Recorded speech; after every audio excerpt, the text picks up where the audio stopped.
What's up, everyone? It's Dakota, and welcome back to the Day 2 recap of the Magic World Championship. And I tell you what, the limited rounds and the constructed rounds have been absolutely electric. Big brain plays all the way around, heartbreak happening in just about every round. And of course, we have 8 players who have finally fought through 14 rounds of Magic. We have our top 8, and it's honestly one of the most stacked World's top 8s that I've ever seen. And it's going to be absolutely amazing. It's going to be just wire to wire. All 3 days are going to be absolutely fantastic. Spoilers ahead if you have not watched anything from day 2, or if you don't know anything that happened in round 1 either. So if you're interested in figuring out what happened in day 1 and want to kind of get caught up to speed here for day 2, I do have a video on my channel actually going over day 1, recapping it and looking at some of the other cool decks that did perform very well in the event. So if you are interested in that, go ahead and check that out before you continue to watch here. And before we even move on and we go over the top 8 and some of the decks that we're going to see in the top 8, the matchups, the storylines, all that fun stuff that makes the World Championship absolutely that much more special. If you're not already subscribed to the channel and you want to see more videos from me where we do a lot of content based around the Modern Pioneer format, as well as doing some other longer form videos and definitely getting into Standard here as well, because I'm absolutely stoked that this is one of the best standard formats that we've had in a very long time. So if any of that interests you, please consider subscribing and ringing that notification bell so you know when those videos get posted. It's a free, easy way to support me and my content. And if you're interested, I also have a link to my Discord server in the description down below. You can go ahead, follow that link, join over there. Always having a lot of fun. Just love talking about Magic, talking about, asking questions, things like that. Any of that interests you, feel free to do so. Finally, I want to thank the sponsor of this channel, Mana Traders. Mana Traders is a monthly subscription service where you can go and make an account, and then you can rent cards for various formats, whether you want to get into Standard and you don't really have the wild cards or anything to play on Arena. You can go and get a Mana Traders account, and then you are able to rent cards from them to play in some of the Standard challenges and Standard leagues, so on. They even have their own monthly tournament that takes place. It plays different formats. Typically, it allows me to play formats I don't necessarily get to play. I really enjoy playing Legacy and things like that, and they do have support for even things like Dual Commander as well. So if you want to get into playing Magic and you don't have necessarily the money to spend $400, $500, $600 on a deck, Mana Traders is the perfect way to do so, because then you can just rent and play whatever decks you want and have no commitment into trying to buy those decks and then trade them in wherever. You can just trade them out with Mana Traders and just continue to play fresh decks and kind of keep things exciting for you. So be sure to use the link in the description down below. It supports my channel and of course gets 5% off of your monthly subscription.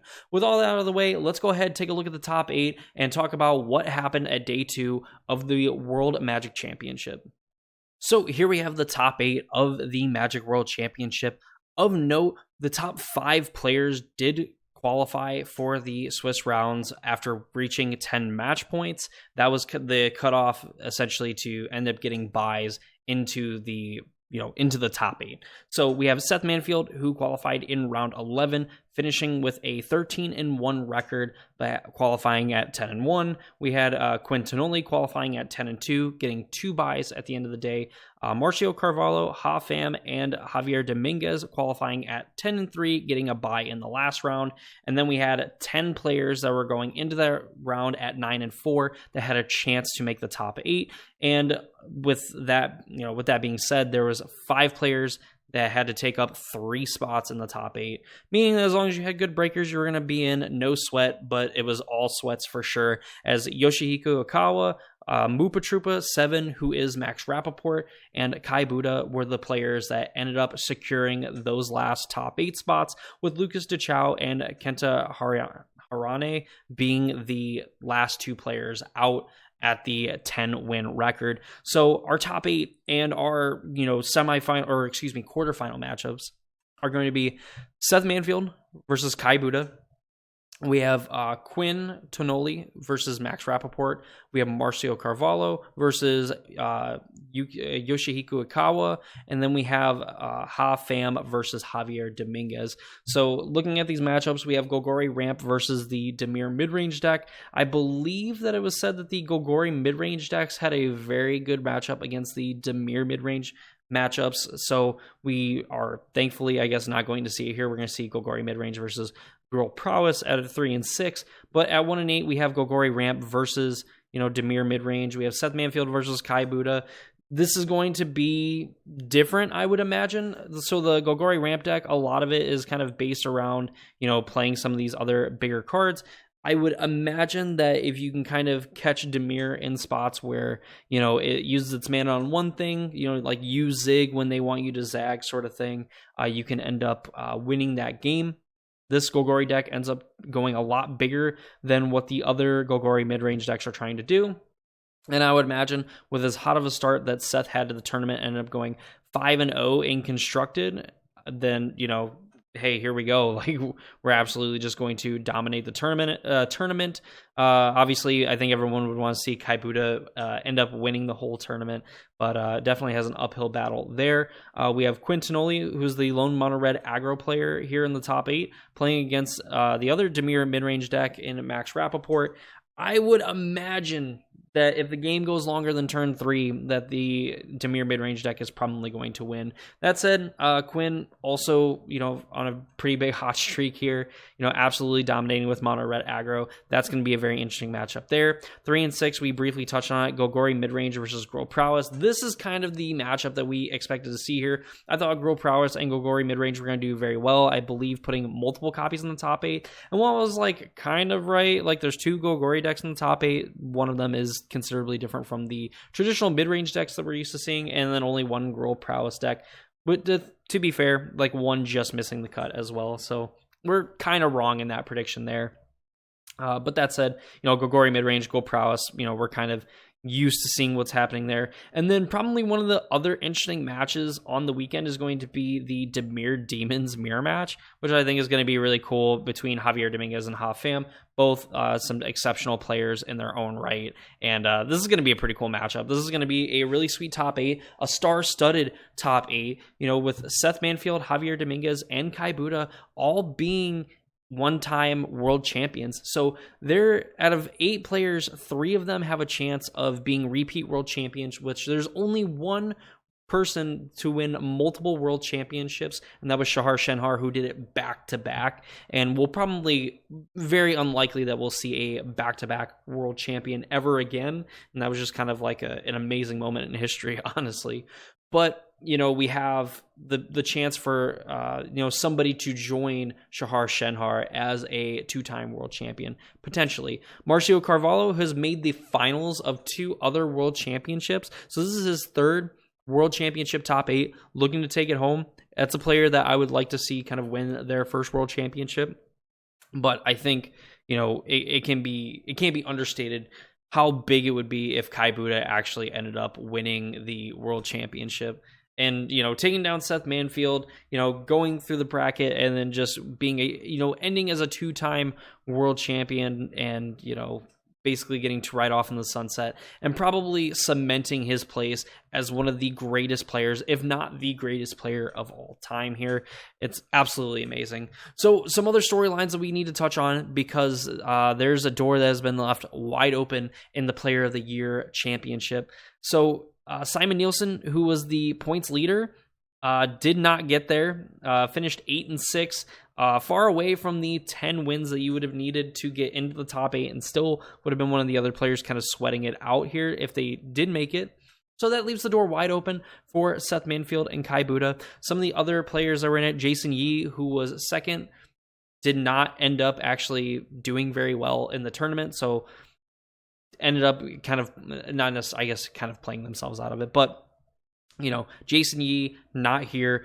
Eli Cassis and Jean-Emmanuel Deprat both had a chance here. If they made top 8, they could make a little bit of a run, although I think for them, they were more towards the bottom. So the fact that Javier, who I believe is in 5th, and then, of course, Seth Manfield, who's in 2nd, I think kind of, edged them out in that way, because I think that they would have gotten enough points to potentially beat them short of them winning, and then Seth or Javier both losing in the quarterfinals of that event. So this has definitely left the Player of the Year trophy open. I think Seth or Javier, I think Seth is, essentially locked to win it, especially if Javier ends up losing and Seth Manfield is able to move on. Of course, does not have a very easy task. Probably the toughest matchup in the whole top 8 is going to happen in the quarterfinals between Seth and Kaibuda. So definitely interesting there. And really just the fact that it's kind of a whirlwind of a weekend. We've seen, the decks that we've expected to be good in this tournament. We've seen absolute fireworks. We've seen them win the game on like turn 3 and look absolutely amazing. And, we've seen some of the best players in the world playing at like the highest level and, playing even levels above the highest level. It's been absolutely great. If you have not seen the live stream from day 1 or day 2, I implore you to do so. Watch the limited rounds, watch the Swiss rounds, because if you want to end up being a better player, you have to watch some of the best players in the world. And they're thinking on so many different levels that's absolutely insane that even in limited, the thing that you're going to have to try to work on to be, you're going to have to work on if you make the Pro Tour and want to top 8 or even win the World Championship, you got to be able to play limited. And there's just a lot of just layers that these players went through to make sure that they were able to, put themselves in the best position to win all of their matches in limited, and of course can convert that into wins in constructed. So again, one of the big things, Player of the Year race, totally up for grabs. Gogori aggro Gogori mid-range and Gruul aggro, only putting one deck each into the top 8, with both of them having a decent chance, I would say, but unfortunately they have to play each other, so they're still on the table for one of them to technically win the World Championship. No blue-white Oculus decks actually making it into the top 8. Of course, the probably best performing one, I believe, was Ili Kassis, and then shortly behind him, Shota Yasuoka, another Magic Hall of Famer. Behind him, Willie Adel playing the Jeskai Convoke deck with, I'm not sure who this player is, but they ended up also doing very well with the Jeskai Convoke deck, which I think ended up, being poised to have a very big weekend. And actually performed a lot better than I thought it would, because a lot of the times I just assume the deck kind of loses to itself, and they didn't. So for those of you keeping track of like my predictions and stuff, during the video on Tuesday or Wednesday, I had Simon Nielsen winning the event. Obviously, that is not going to happen. So for me, who is going to win the World Championship and, take home the crown as, world champion, $100,000 and their likeness printed onto a card? And this is an absolutely stacked top 8. Seth Manfield, second in the Player of the Year race, best player record-wise in the tournament, and arguably could be like the best player playing right now next to Simon Nielsen. And now that Simon's kind of fallen off, maybe this is Seth Manfield's time to kind of stake his claim as one of the greatest players of all time. Pro Tour champion, looking to be 2-time world champion, Player of the Year. I believe Seth Manfield has also won another Player of the Year, so this would make him a 2-time Player of the Year. Marcio Carvalho, who has made the finals of not the 2 actual previous world championships, but has, played in 2 world championships and made it to the finals, losing to Paulo Vitor Damarosa and losing to Brian Braun-Duin.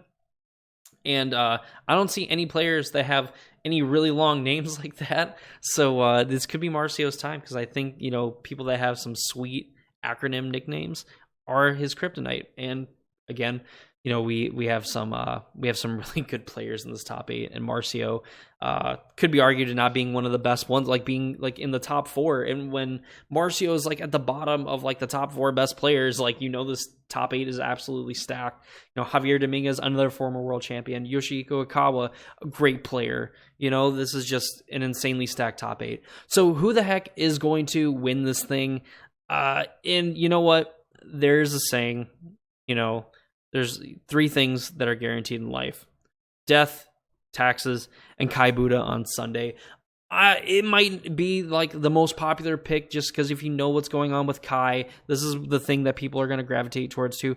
But I'm doing this because I think that life sometimes is stranger than fiction. I think that this is just too good of a storyline. Could you imagine the headlines? Kai Buddha, world champion. We're not sure how many more tournaments he's going to be able to go to. We're not sure how many more tournaments he's going to play in. And then he ends up winning the world championship after sweating breakers, making it as the 8th seed, winning a world championship as the 8th seed, 2-time world champion, however many time Pro Tour champion, however many top 8s. This guy gets it done on Sunday. Essentially, the best player I could compare him to is Tiger Woods, because you would hear back in the day that like Tiger Woods on Sunday was absolutely unbeatable. Kai Buddha on Sunday is absolutely unbelievable. And I have total faith that Kai Buddha can win the world championship. And I think we're going to have one of the probably greatest stories of the year, and just a lot of insane things happening on the very last day of this Pro Tour season. We have a Simon Nielsen, who was the odds-on favorite to win the Player of the Year going into this event, losing it potentially to Seth Manfield or Javier Dominguez, with Javier having a chance to take it, who's been absolutely on fire the whole year as well. I believe someone said that he didn't finish lower than 10th place in any of the premier tournaments he's played in, I think in the last 2 years. That is insane consistency. You were playing in at least in the very last round of the tournament, you are a threat to make the top 8, where we know Simon Nielsen has converted those top 8s. If Javier was right next to him, we'd be having a different conversation about if Javier or Simon Nielsen is the, which one is the best player. And, Javier has a chance to also be a 2-time world champion. But like I said, at the end of the day, I think it's Kai Buddha who's going to take home the trophy, become a world champion, and ride off into the sunset as one of the greatest Magic players of all time. I shouldn't even say one of the greatest players of all time, the greatest player of all time, the GOAT, if you will. There will be no discussion. I don't think there will be any argument for any other player. Kai will just be solidified as the greatest Magic player of all time, and trying to climb that resume that he has would be like trying to climb Mount Everest or the Empire State Building without any equipment. It's just impossible. I wouldn't dare be the person that would set their sights on catching Kai, because it would just be chasing ghosts. Literally chasing ghosts. Kai's the Michael Jordan of Magic, and he's going to become a 2-time world champion, joining Shahar Shenhar as the only player to do so.